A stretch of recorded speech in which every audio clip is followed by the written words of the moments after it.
Okay, good day everyone. I hope you already at your home safe and sound. So today or this afternoon rather, we will have an alternative delivery mode class. So I am hoping that in this particular discussion, hindi ka magpa-fast forward because at the end of this, I will be asking for your key takeaways. Alright, so let's move on agad-agad sa ating discussion. So, but before that, let's have a short recap of what we have been discussed yesterday. So, yesterday we talked about anthropology, right? So, wherein we learned that anthropology is the study of humanity. So, it includes the past and the present. So, in anthropology, it talks about all aspects of human, no? Their origins, the evolutions, or the biological anthropology, no? That is the branch of an anthropology. Their culture, the language, and the ancient human societies. So we also know that we also know the four fields of anthropology. So those are the archaeology, biological anthropology, linguistic anthropology, and the last one is the cultural anthropology. So, but for today's session, we are going to talk about the sociology. Okay, so let's dive in. Let's unravel this sociology. No, fasten your seatbelt for we are about to talk about it. Alright. Okay, sociology as a discipline. So according to this, sociology is the scientific investigation of human culture and social behavior. So pag-isahin na lang natin. And it is concerned about human society and human social activities. So it is generally acknowledged meanings of social science concur that it is the logical or efficient investigation of human culture. So, sociology is the scientific study of people. That's why it states here the scientific investigation, no, of human, because it is the scientific study of people, their culture, and how they behave in groups, no?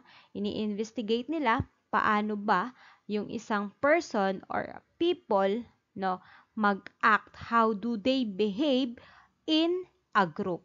So it focuses on understanding human society. No, that's why it is called sociology. No, it tries to understand the human society, how people lived, interact, and build relationships with one another. So, in simple terms, sociology helps us understand how society works. So it looks at things like families, schools, communities, and even social problems, no? Kagaya na lang ng mga poverty. So kapag may poverty, of course, kasama na rin po dyan yung inequality. So, next slide na tayo. We have here the nature of sociology. So, it is aroused early in the 19th century in response to rapid social change. So, yung sociology, it is begun in the early 19th century, no, bilang response do sa major changes na nangyari during that time, no, sa society. So, during this time, yung mga people po, o yung, people experience rapid industrialization. No? Sa mga kapanahunang ito, naranasan nila yung rapid industrialization, urban growth, and new political ideas about freedom and democracy. Next, industrialization and urbanization transformed societies. So, alam naman natin, kapag merong industrialization na nangyayari and meron ding urbanization, yan yung yung mga tao sa province is lumilipat na sa cities. No, it is true that itatransform po nito ang society. So, kasi nga, 'di ba, when industries and factories began to grow, many people moved from rural areas to cities, of course, to find jobs. No? Dito po ay natututo na yung mga tao na magtrabaho sa mga factories. That's why meron po ditong industrialization, because there is an innovation happened during those time, during this 19th century. So, those changes po ay nag-lead sa transformation or sa pag-transform ng society. No?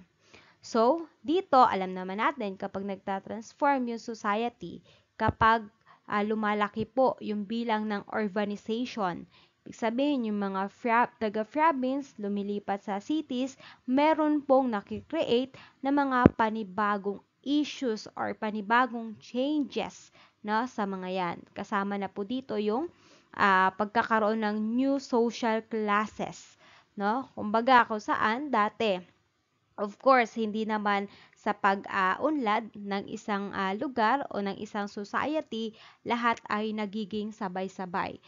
So, dito po, pumapasok yung merong naiiwan. So, kagaya na lamang sa school, di ba? Hindi naman natin masasabi na lahat ng student dyan ay fast learner. So, kung i-relate natin siya dito, ganun din po sa pagkakaroon ng social class o yung uri ng pamumuhay. Hindi lahat po ay nagiging o nakakasunod sa innovation, sa pagbabago na dala ng industrialization and urbanization. That's why this creates a new social classes, no? Kung kaya merong mga workers and of course meron ding mga factory owners. Next, ano pa?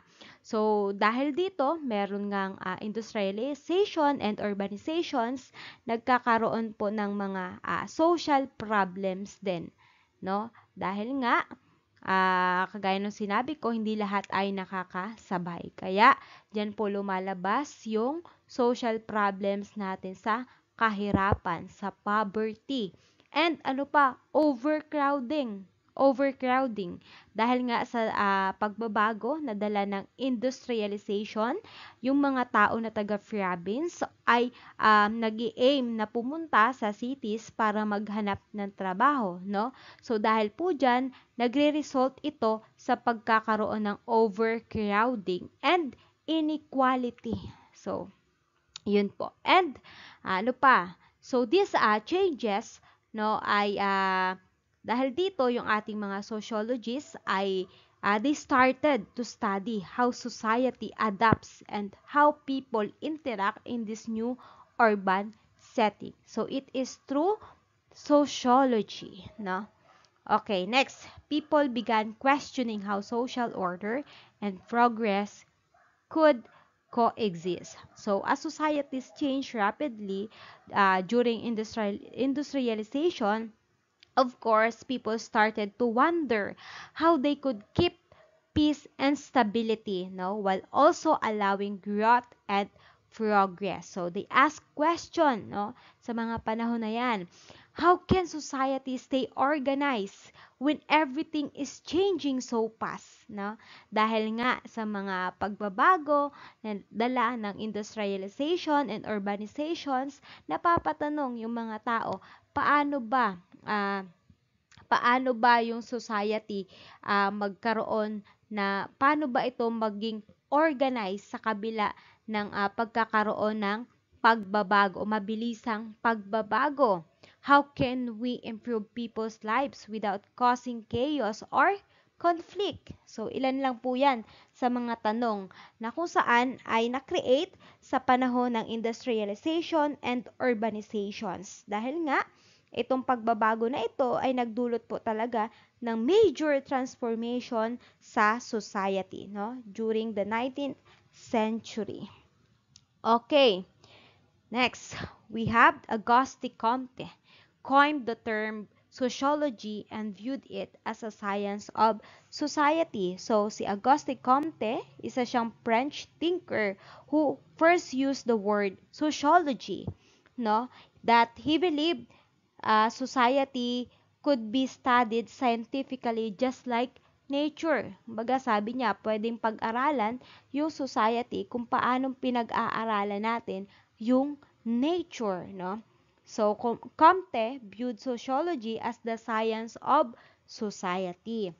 So, a way to discover laws that explain how people live together and how societies change. Pinag-aaralan dito, no, kung paano ba, ano bang laws ang makapagpapaliwanag kung paano yung mga tao, they live together with harmony, no, kahit na merong mga certain issues na lumabas sa panahon ng industrialization and urbanization. So, he believed that through studying the society, no, we will know kung paano ba nagkakaroon ng interaction between those people, no, na kung saan ay nami-maintain pa rin yung harmony sa kabila ng mga changes na nangyayari sa society. And he also believed that through scientific study, people could improve society and solve social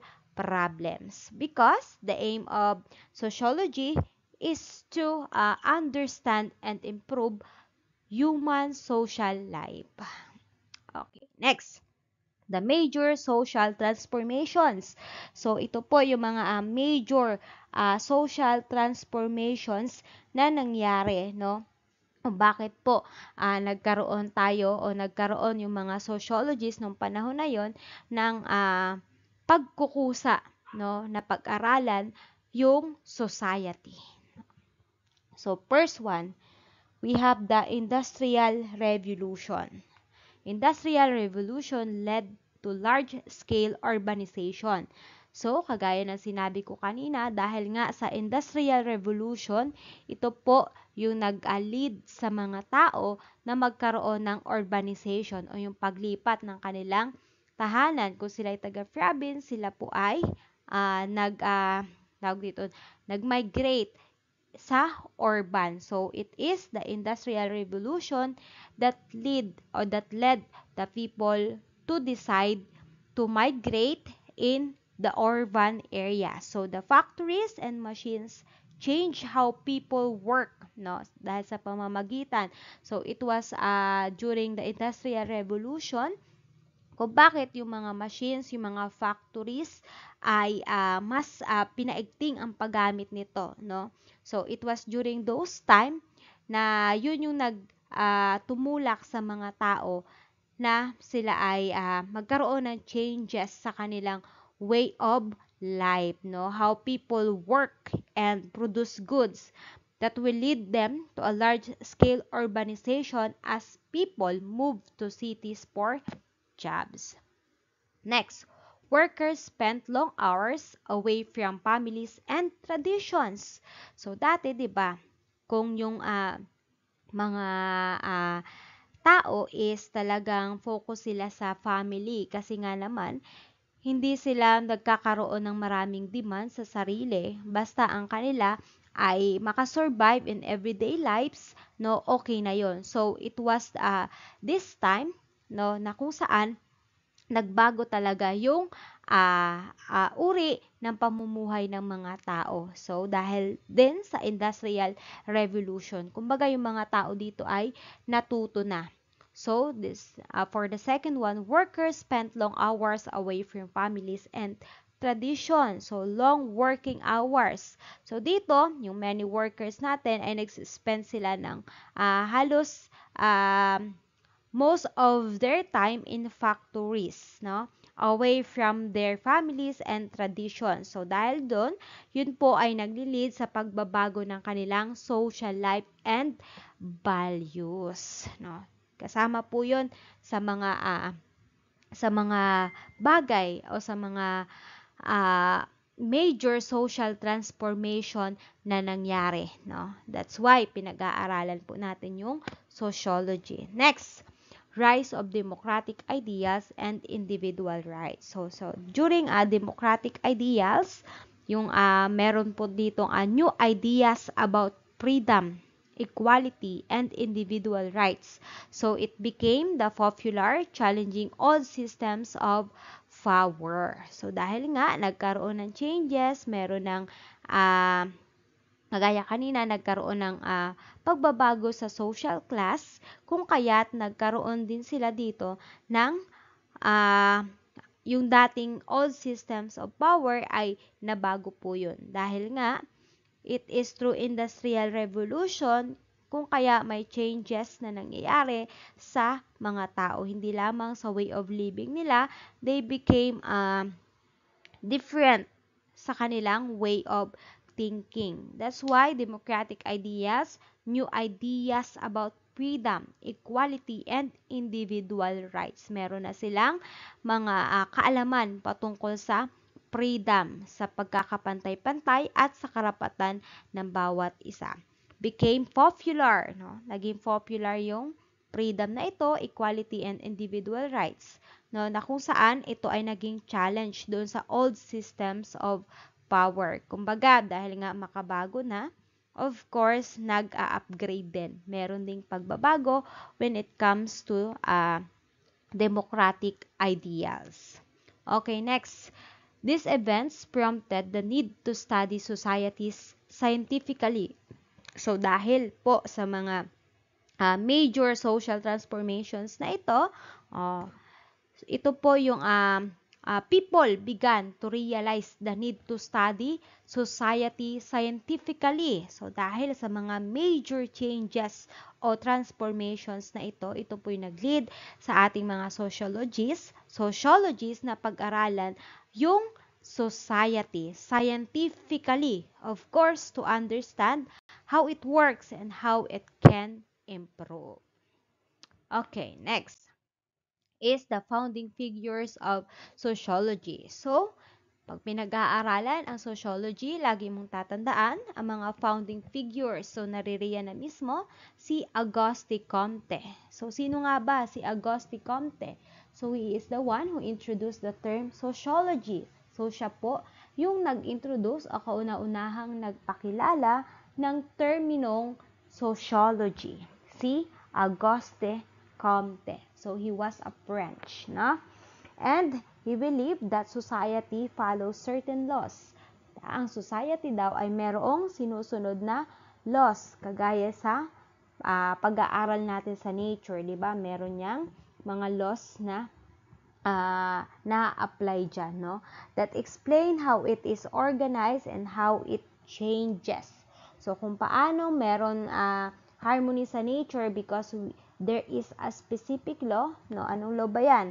Na tawag dito there is a specific law na nagme-maintain para sa harmonious living in the nature. So, of course, meron din po sa sociology or sa society, no? His goal was to use scientific methods to improve society. Ang goal naman pala talaga ni Auguste Comte, that's why he wants to delve in studying the sociology or the society because he wanted to use scientific methods para ma-improve yung society. Okay.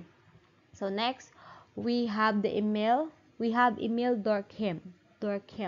So he is the one who established sociology as a formal academic discipline. So siya yung nag-establish nito para maging subject, no? Kung saan ay masama sa mga academic discipline na pinapag-aralan sa school, yung sociology. So, tatandaan mo lang si Emile Durkheim. Okay, so, he is also the one who used scientific methods to study society. Okay, hindi lamang po si Auguste Comte, naririyan din si Emile Durkheim. So, he focused on social facts, no? Things like rules, traditions, and values that shapes people behavior. So, tinitingnan niya, no? Nag-focus siya sa mga social facts, no? Ano ba yung mga rules, traditions, and values na sinusunod ng mga tao kung bakit sila nag-behave in the way they behave. No?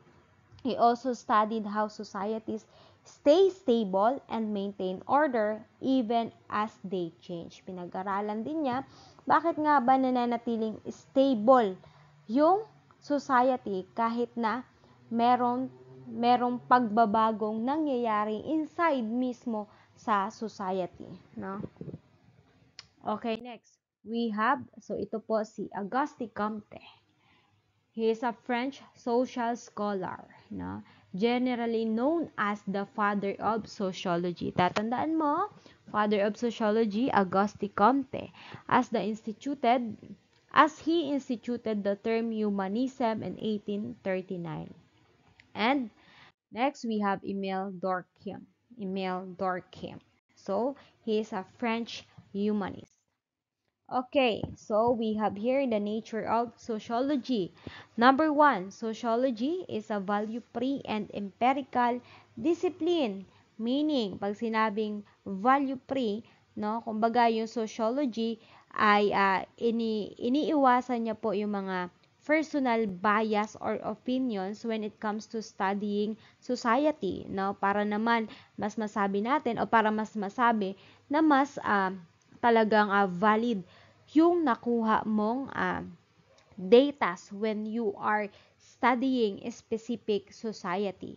Because sociology is a value-free. Siniset aside yung personal opinion mo dito kapag pinag-aaralan ang society. So, it is a value-free and empirical. Kapag sinabi naman nating empirical, ibig sabihin, it is based on evidence, no? Kung ano man yung mga data na makukuha mo or information inside the society, hindi po ito po ay derived from the evidence, observation, and research. Hindi ka nagkaroon ng mga personal guesses or wild guesses or assumptions, no, when it comes to studying sociology. So, it is a value-free, no, iniiwasan nito yung ating personal bias and opinions and empirical discipline. Pag sinabing empirical, it is derived from the evidence, observation, and research. Hindi siya nanggaling sa mga sabi-sabi lang or sa mga guess mo lang, no? So, in simple terms, sociology uses real data and scientific methods, no, para maunawaan natin paano nga ba yung society nag-works fairly and objectively. Okay, next, number 2. It studies society objectively, not subjectively. So, meaning, sociology is the scientific study of society and human social behavior, no, na kung saan it is based on facts, no, based on facts. Sociologists use evidence from research like surveys, observations, and experiments instead of personal opinions, no? Kaya siya ay objectively dahil siya ay nakabase from the research, no, kagaya ng mga surveys, pamamagitan din ng observations and experiment, no? Hindi siya nakarely sa mga personal opinions. That's why it is objectively, not subjectively, no? Ibig sabihin, yung mga data and observation na magagather mo here is without bias, no? Hindi ka nagkaroon ng bias dito. Because in sociologists tries to understand society, no, without letting their own beliefs or feelings get in the way or get involved in their study or in their investigation. Next, like natural sciences, it seeks to observe and explain patterns. So, sociology is the study of society and how people interact with each other. Like science, it looks for patterns, no, in human behavior and tries to explain why things happen, no. Like natural sciences, it seeks to observe and explain patterns, explain why things happen through the patterns, no. Sociologists study society objectively using facts and evidence. No, yun yung mga patterns nila. Not personal opinions or feelings. So, this helps us understand paano nga ba yung how families, school, and governments and communities work and how people influence each other. Next, we have here number 4. It examines human behavior, social interaction, and organization. So, it studies how people act, interact with others, and organize themselves in society. Next, we have the goals of sociology. Ano nga ba yung goals ng sociology? Why we study or why there is a need to study sociology? So, number 1 goal of sociology is to acquire scientific knowledge about human society. So, of course, to acquire scientific knowledge about human society, sociology aims to study society using facts and research, just like science studies nature. Ito ay pinag-aaralan niya yung human society. It is through facts and research. Hindi sa pamamagitan ng personal bias ng sociologists. They study human society based on facts and research. So this helps us understand how people live, work, and interact with other people. Okay, next, number 2. To understand how social group membership shapes behavior. So our behavior is influenced by the groups we belong to, 'di ba? So it is true, kagaya na lang, yan ay we commonly observe yan sa mga bata, 'di ba? Kapag ang bata ay yung kanilang behavior, ito ay pwede nating i-relate doon sa kanyang environment, Kung kaya sabi dito, to understand how social group membership shapes behavior. Kasi nga, kung ano man yung kinabibilangan mong grupo, yan yung mag-shape sa'yo, how would you behave, How would you behave outside or inside the society? So, our behavior is influenced, of course, by the groups we belong to. Kagaya na lang ng ating pamilya, 'di ba? Yung family natin, of course, there is a factor, na nakakaapekto sa ating behavior. Unang-una diyan yung ating family because lagi ka natin silang nakakasama. Our friends, our school, yung ating work, So, sociology studies how being part of these groups affect what we do and think. So, ito yung goals ng sociology. Maunawaan paano nga ba nakakaapekto yung membership natin sa mga grupo na ating kinabibilangan. Paano ma-shape yung ating behavior. Next, to analyze social change, culture, and population dynamics. So, society is always changing, right? Because sociology looks at how cultures evolve. Paano ba nag-evolve yung kultura ng isang society? How populations grow or shrink? Paano lumalago o bumababa yung populasyon ng isang society? And how social trends develop over time. Next, to inform effective policy making for social improvement. So, by understanding society, sociologists can help create rules, programs, or policies that make life better for people.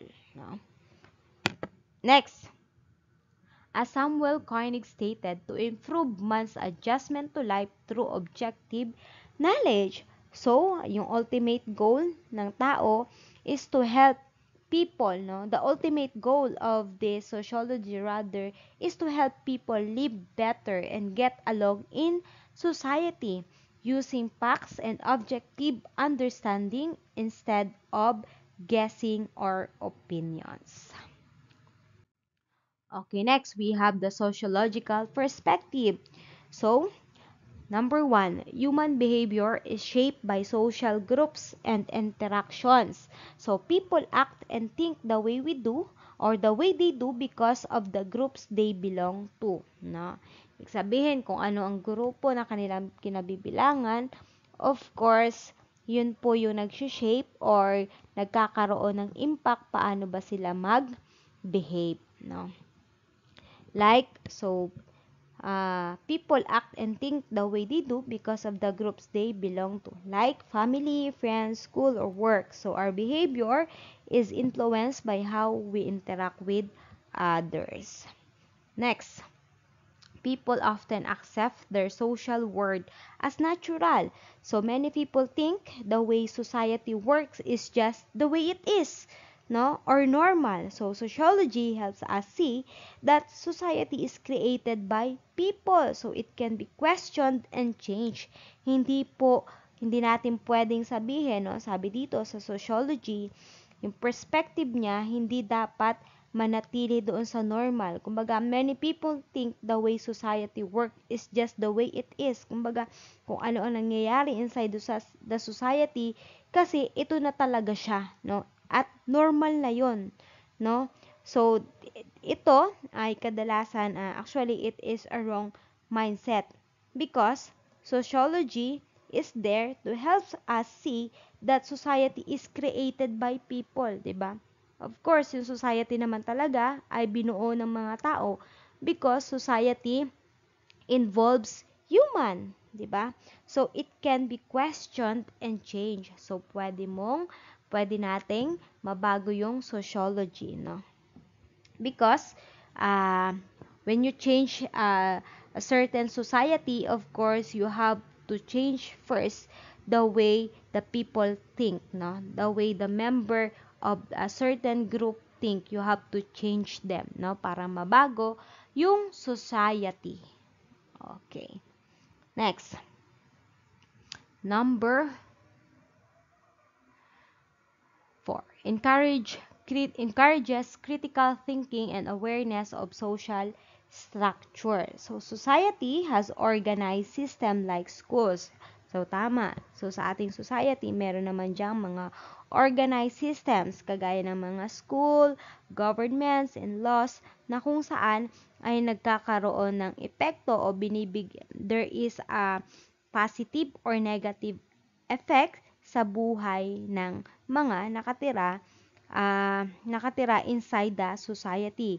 And it is through sociology that helps us understand that these structures and how they influence behavior and opportunities. Nakakatulong ito sa atin, yung sociology, na maunawaan natin na yung existence ng mga organized systems na ito, kagaya ng mga school, governments, and laws, ay nakakatulong. Paano ba ito nakakatulong? Para maimpluwensyahan ang behavior ng mga tao inside this society, no? Okay, next. Sociological imagination. So, term introduced by C. Wright Mills. So, this is introduced by C. Wright Mills, no? The idea of sociologists. Next, enables individuals to connect personal experiences with societal forces. No, ibig sabihin, ito ay it helps us see how our own life situations are influenced by larger social forces. No, kumbaga, yung ating katatayuan sa ating buhay, yung sitwasyon natin, yan po ay kadalasang naiimpluwensyahan ng mga social forces sa ating paligid o sa ating kinabibilangan na society, kagaya ng culture, economy, and politics, no? Kumbaga, kung ihahambing natin dito sa Pilipinas, bakit maraming mahihirap? Of course, ito po ay naapektuhan dahil sa kultura o sa economy, sa politics. Ang lahat ng puyan ay merong epekto sa mga taong naninirahan inside the society because we are one society. Kumbaga, kung ano nangyayari sa isang specific society, of course, yan po ay makikita sa way of living ng mga tao, no? 'Di ba dito kagaya na lang sa Pilipinas, bakit maraming mahirap? Dahil sa politics, sa paggrami ng kaso ng corruption, no? There is an observed negative effect, no, kapag hindi maganda ang culture inside the society. Nakikita po yan sa uri ng lifestyle, sa behavior, sa different aspect ng mga taong naninirahan sa isang society or in a one society. Next, helps us see how private troubles relate to public issues. So, it is a private troubles versus public issues. So, what seems like a personal problem, kagaya ng mga unemployment, can actually be part of a bigger social issue affecting many people. So, yung akala natin na yung pagkakaroon ng isang private trouble, kumbaga na private individual, ay walang epekto sa public issues. Of course, meron yan. Kagaya na lang kapag walang trabaho, yung isang unemployed, yung isang individual, no? Yan po ay connected sa public issue. Kasi nga, kapag wala kang trabaho, you are unemployed, yan po ay pwedeng magbigay o maging dagdag na social issue, no, na makakaapekto sa ating lipunan. Kasi nga, unemployment, sometimes it may lead to other problems. Minsan, kapag dahil nga unemployed, pwede silang magnakaw o pwede silang gumawa ng mga bagay na hindi mabuti. Na kung saan, kapag sila gumawa ng mga bagay na hindi mabuti, anong mangyayari, di ba? Yan ay magdudulot ng hindi maganda sa society. And dahil dyan, pwede pa yang mag-lead sa mga serious issues, no? Kapag maraming bilang ng unemployment, maraming pwedeng mga negative effect yan sa isang society. Next, expands our understanding of the relationship between self and society. So, it is the relationship between self and society. So, it helps us understand how we, as individuals, are connected to the society we lived in and how society shapes our choices and opportunities. Kumbaga, ini-expand ng sociological imagination na ito yung pagkakaunawa natin sa relationship between sa iyong sarili at sa community, no? Relationship between self and society. Na ito ay nakakatulong paano natin maunawaan na tayo or ang isang individual, paano siya magkakaroon ng paano siya maging connected sa society we are living in. And paano ba yung society nakakatulong para i-shape tayo o i-shape ka sa mga choices na pipiliin mo and mga other opportunities. Next, importance of sociology. So, first, enhances understanding of social institutions and behavior. So, enhances understanding of social institutions and behavior. Ito po ay sociology ay tinutulungan tayo na maunawaan paano ba yung mga school, families, governments, and other institutions nagwo-work together para yung mga tao ay magkaroon o mag-behave within them. Kung paano magkaroon ng tamang behavior o paano ba ano ba yung behavior ng mga magiging behavior ng isang society. So, kasama po natin yung mga institution dyan para ma-enhance yung understanding natin, no? How we should behave inside the society. Naririyan po yung mga schools, naririyan din yung ating mga families, yung governments, and other institutions. Next, promotes cultural awareness and empathy. So, sociology teaches us to appreciate different cultures and perspectives. So, by helping us understand and relate to others better. Next, aids in addressing social problems and inequalities. So, sociology helps us identify issues like poverty, discrimination, or crime and suggest ways to solve them. Kasi nga, sa pamamagitan ng pag-aaral natin ng society, no, through facts, observation, na yan, na-identify natin yung mga issues present inside the society. So, kadalasan naman na issue sa isang society o society is yung kahirapan, yung discrimination, yung crime, di ba? So, through studying sociology, no, it helps us identify those issues. And after after you identified those issues, of course, sociology is there to suggest what are the ways that we may do to solve those issues. Next, provides data for policymaking and community development. So, ito na rin yun, yung nanggaling dito. Ito yung nagpo-provide ng mga policy making and community development. For example, dito sa number 3, di ba? Nakita natin na identify yung mga issues.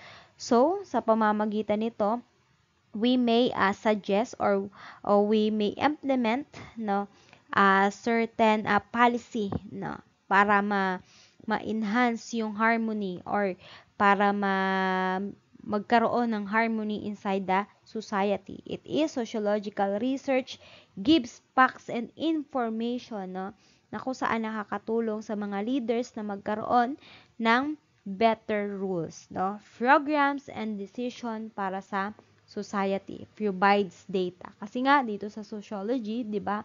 We have the scientific investigations, the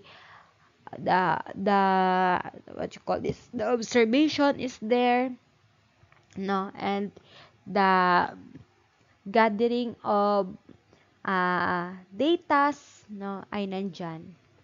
That's why yun po ay magagamit natin para yung mga leaders ay magkaroon ng sound policy making, no, for the community development. Okay, for the summary. Sociology aroused in response to social change and modernization. So, dahil nga sa social change na nangyari and modernization, that's why the study of sociology aroused, no, in response to that.